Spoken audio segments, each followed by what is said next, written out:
hey guys আমি যে chocolate খাওঁ ন কেতিয়াবা আপোনালোকে ভাবিছেনে চকলেট গছত লাগে বুলি একচুৱেলি এইটো হ'ল চকলেট গছ এইটো চকলেট গছৰ পৰা এইটো চকলেট লাগিছে এইটো পকিছে ন এইটো মানে পকিব আৰু সেইটো হ'ল মানে ডেইৰী মিল্ক যে খাওঁ ন আমি সেই বস্তুটো এইটো চাওক গছত চকলেট লাগে আচৰিত কথা কেতিয়াবা দেখিছিল নে আপোনালোকে চকলেট গুটি এইটো চাওক এইটো হ'ল গছ এইটো হ'ল চকলেট গছ আগত আছে আৰু এইকেইটা নতুনকৈ লাগি আছে আমি দেখাই আছোঁ এতিয়া এইটো চকলেট গছ ইয়াতে ফেক্টৰীত উৎপাদন কৰা হয় ন এইটো ডেইৰী মিল্ক চকলেট ইয়াৰ পৰা হয় এইকেইটা কেঁচা হৈ আছে একদম এইটো কি এইটো ইয়াতে মাখি চাখি আহিলে মানে ইয়াতে আটকি ৰখে আৰু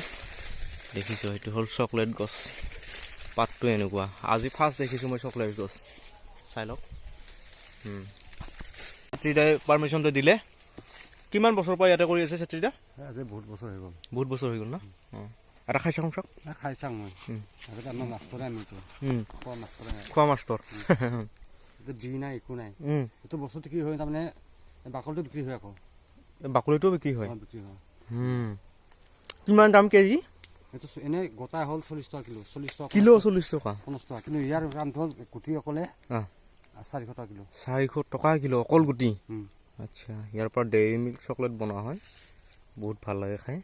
এইটো ৰুমটো তাতে ফেক্টৰীটো আছে যাওঁতে বাৰু দেখাই দিম মই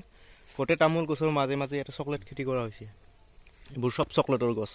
আৰু প্ৰথম টাইমত পলি ফ্ৰী দিছিলা এতিয়া এতিয়া ডাইৰেক্ট কিনিব লাগিব